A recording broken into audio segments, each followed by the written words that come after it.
which is not a seasonal thing. Citizenship shouldn't just be going out to vote once a year. And a couple things that I've done in the past were youth commission when I was mayor. Started a youth commission where asked kids to participate, one, asking, and two, gave them ownership over what they were doing. And it's amazing that these kids, now that I'm starting to get gray hair, are now coming onto our town committees. They are now being appointed on our boards and commissions, and they're now at that next level where they're going to be running for offices in the near future. The other thing that we've done successfully in West Hartford, and I'd like to use as a model, is using our libraries in particular, but some of the community organizations as focal points. Where I was living in Elmwood, we had a growing Asian population, and we successfully used our library as a really a hub to be able to get people information, but more importantly, make them feel welcomed. And these people are now actually starting to get active, not only in the Elmwood community, but throughout the town of West Hartford. So there are things that can be done along that line. The big thing, though, I think, as we reinvent our government, which we need to do, similar to what we did in West Hartford, is changing the role, or stepping up the role of the Secretary of State's office as a true business advocate. In addition to my law firm and my Senate job, I have a real estate and economic development company. And I have 3 LLCs now. And when I formed my companies, this was the role. You want to be the Secretary of State? You can role play with me, Madam Secretary. So I filed my LLCs. Of course, I wrote a check, got notification back. There was no real exchange of information. No one telling me about sources of public capital, about private capital. No one telling me whether I had any permitting issues. If I was going to need a certain type of office, what I might want to check in the local area as far as zoning issues. The whole range of issues that businesses confront when they try to start. More than that, if I did get that information or got it myself, and invariably the bureaucratic door was slammed in my face, because as a senator I probably spent a fairly significant time on a monthly basis opening bureaucratic doors for constituents.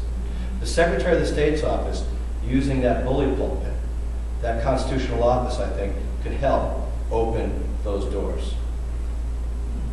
And the other piece, as we restructure, we're now talking about trying to simplify our economic development machinery, down from a bunch of alphabet soup, down to one agency, and kind of streamline it a little bit. Again, similar to what we did in West Hartford. And I think we should really seriously consider linking that economic development agency into that constitutional office, the Secretary of the State's office. Perhaps even housing it, and economies of scale to be able to get things done. And the key here, as we try to make sure that we deliver our services in a cost-effective way, is not to do things that we don't need, to add extra layers on. Governor Rell, if you remember, correctly realizing that she had a problem, and we do here with small business, and also realizing she had a second problem, she needed to find a job for Rob Simmons. She created a whole new office of business development, ombudsman, which of course, in the tough times, it was ineffective even in good times, we hacked away and cut it. We can use the Secretary of the State's office for that. The e-government piece, which also I think that Susan in particular has stepped that up a lot. We need to provide more information to the public.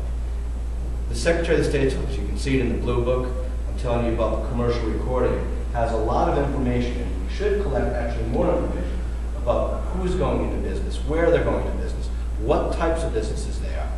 And both from an economic development perspective and a consumer protection perspective, that information should get out to the public in a much more user-friendly way through the internet. Or we have a network linking our towns already, the Connecticut Education Network, which I've been told only uses about 9% of its bandwidth. Why don't we use that existing network to be able to get information out to the towns, out to the citizens? People, as we know, are incredibly angry out there, right? I mean, we feel it, all of ourselves in our lives, our families. I tell this little thing. What's the difference between an investment banker and a pigeon? You got to get this on tape. A pigeon can still make a deposit on a BMW. So, and the reason I say that is I remind these things sometimes, Because while people are angry out there, we got to sometimes take a deep breath and laugh and be able to kind of really put things into perspective. But the problem that we have, in particular as Democrats, is the right, I apologize to him, but the right wants us to be angry. They want people to be angry. Because when people are angry, they don't think. Democrats, we think. We think about policy, we care, we want to create policies to do the right thing. Our challenge over this next year is to get people to think. To remind people that the Democrats, that we're the party of jobs and economic opportunity. We're the party that watches out for the little guy. I don't care where you go in history, the New Deal, FDR, flash forward to Bill Clinton, creating 22 million new jobs, leaving office with a surplus. That is our heritage, and we have to get it back to the people and educate them. Now, I want to be the next Secretary of the State. I'd love to represent you in that capacity, but the reality is we need a Democratic governor. We need a Democratic governor, and that is the most important thing. As a matter of fact, the good Lord flew down on the Monday before the election. I had the privilege of being the nominee, your nominee for Secretary of the State. And I was told, if you lose, Jonathan, then you get a Democratic governor. I go home, I figure something else out. I come back, talk to you, we do something else. And that's how crucial this is. So I'm here because it's a logical progression for me. And I want to make a difference in this office, but I really want to be a part of this conversation.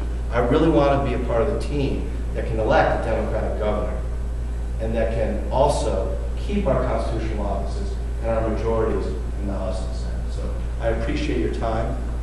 Not quite as crisp at this time of night, you can imagine. So I'll take any questions.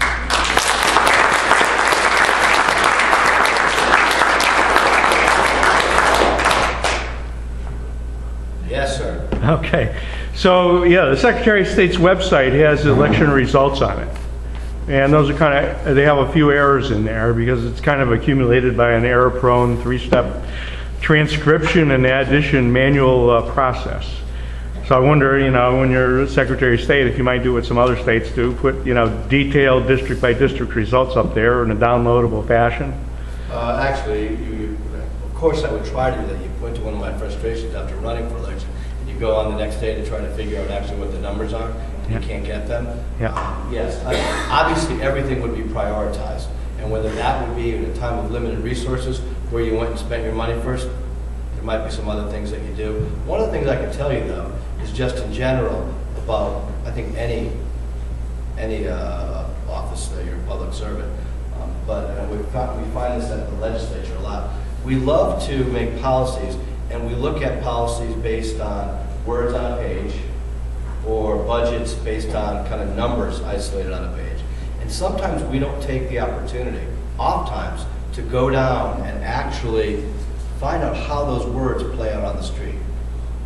I mean, talk to the moderators, talk to the registrars, talk to the town clerks and say, it sounds good, philosophically I agree with this, but can it actually be implemented? And so a lot of that discussion, I think, has to happen in any elected office. Thank you, Jonathan. Thank you.